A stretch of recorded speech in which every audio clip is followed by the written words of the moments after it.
Sino ang pinakamasamang babae sa Lumang Tipan?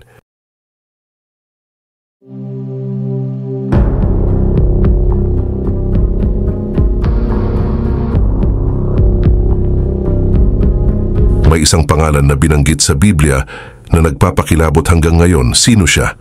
Ano ba ang itinatago ng kanyang kwento? Sa loob ng ilang minuto, bubuksan natin ang lihim ng isang reyna na nagdala ng kadiliman at pagdurusa sa Israel.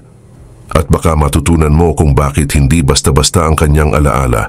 Kung gusto mo ang ganitong klase ng content ay huwag kalimutang like ang video at mag-subscribe sa ating channel para lagi kang updated sa mga bago naming uploads. Tara! At ating alamin kung sino ang pinakamasamang babae sa Lumang Tipan.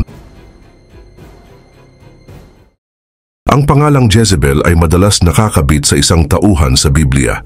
Siya ay sikat sa kanyang kasamaan at pagsuway sa Diyos sa Lumang Tipan. Si Jezebel ay anak ni Ethal, hari ng Sidon, at asawa ni Ahab, hari ng Israel. Nakilala siya sa pagpapalaganap ng pagsamba sa mga maling Diyos sa Israel, pag-uusig at pagpapatay sa mga propeta ng Diyos, at sa pagpaplanong maparatangan ng mali at mapatay ang isang inosenteng tao. Ang pangalan ni Jezebel ay naging simbolo ng kasamaan, panlilinlang at pangaakit. Kaya siya ay naging simbolo ng pagtataksil at kasamaan ng mga babae sa popular na kultura. Ang kwento niya ay nagsisilbing babala sa relihiyon at moralidad tungkol sa mabibigat na parusa ng pagsuway at pagsamba sa mga Diyos-Diyosan sa Biblia. Samantala si Haring Ahab ay inilalarawan naman bilang hari na gumawa ng pinakamaraming kasamaan sa paningin ng Panginoon kaysa sa mga naunang hari ng Israel. Itinaas niya si Jezebel bilang reyna sa Israel nang pakasalan niya ito. Malaki ang ginampanan ni Jezebel sa paghikayat sa kanyang asawa na suportahan ang pagsamba kina Baal at Asherah sa mga Israelita sa panahon na karaniwan ang pagtatayo ng mga lugar sambahan para sa mga banyagang asawa ng hari. Inutos ni Jezebel na itayo ang isang templo at altar para kay Baal sa Samaria. Dahil Phoenician si Jezebel, mas aktibo siya kaysa sa karaniwang gampanin ng mga babae sa pamumuno ng mga Hebreo. Dahil sa kanyang makapangyarihang ugali, mabilis niyang nakontrol ang asawa niya. Inilipat ang Israel mula sa pagsunod sa Diyos patungo sa pagsamba sa Diyos-Diyosan. Sa buong paghahari ni Ahab sa Israel, nahati ang mga tao sa pagsamba at paglilingkod kay Baal o sa Panginoon.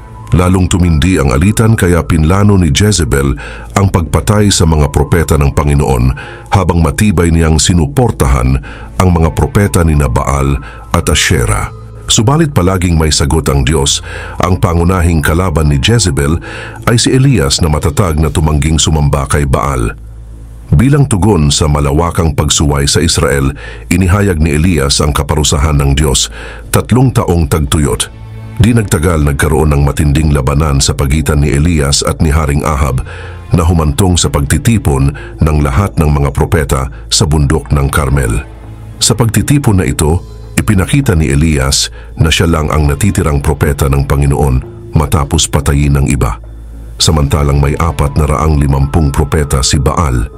Nagpanukala si Elias ng pagsubok, humiling ng 2 toro, isa para sa kanya at isa para sa mga propeta ni Baal. Ang mga toro ay hahatiin at ilalagay sa kahoy bilang altar at hindi gagamit ng apoy. Hinamon ni Elias ang mga propeta na tawagin si Baal para sindihan ng apoy, samantalang siya ay tatawag sa Panginoon. Matapos ang maraming oras na walang resulta, sumigaw ng malakas ang mga propeta ni Baal at sinaktan ang kanilang sarili gamit ang mga espada at sibat ayon sa kanilang gawi.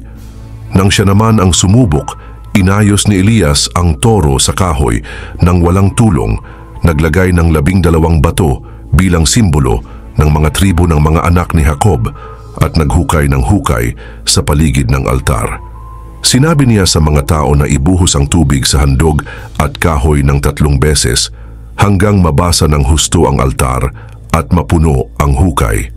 Nanawagan si Elias sa Panginoon, Panginoon Diyos ni Abraham, Isaac at Israel, ipakita mo ngayon na ikaw ang Diyos sa Israel at ako ang iyong lingkod na gumawa ng mga ito ayon sa iyong utos.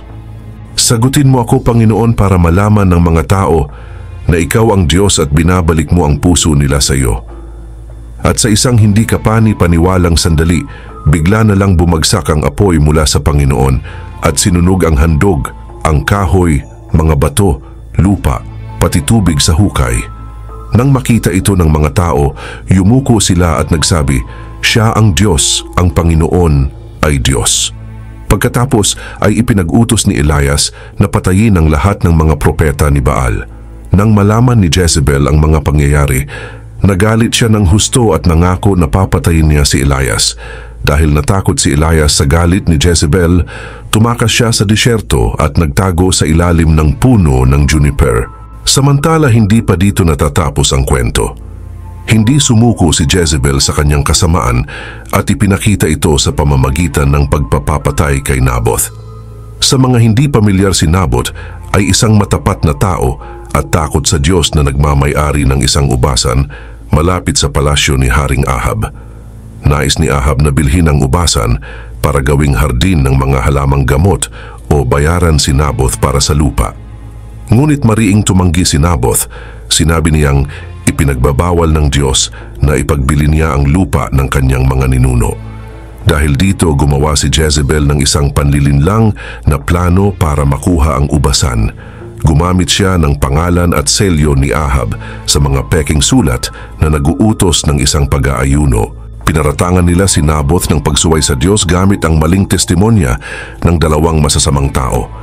Ang utos ay upang batuhin si Naboth hanggang sa mamatay. Nang naganap ang plano ni Jezebel, napatay si Naboth. Pagkatapos, kinuha ni Ahab ang ubasan ni Naboth. Dahil dito nagutos ang Diyos, muling lumabas si Elias mula sa disyerto at hinarap si Ahab tungkol sa sabwatan ni Jezebel at sa kanyang mga kasalanan na naglayo sa Israel mula sa Diyos. Para sa kasalanan ni Jezebel, sinabi ng Diyos na kakainin siya ng mga aso sa tabi ng pader ng Jezreel. Sinabi din ng Diyos na walang katulad si Ahab na ipinagbili ang sarili niya sa paggawa ng masama sa paningin ng Panginoon dahil sa pag-udyok ni Jezebel, kanyang asawa.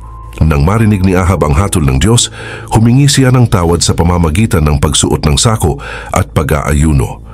Dahil dito, sinabihan ng Diyos si Elias na ipagpaliban ang paghatol kay Ahab dahil sa kanyang pagsisisi, ngunit ipapasa ito sa kanyang mga anak. Nabuhay si Ahab ng 3 taon pa at namatay sa laban sa pagitan ng Syria at Israel. Pinalitan siya ng kanyang anak na si Ahaziah na namatay din agad at sinundan ni Joram.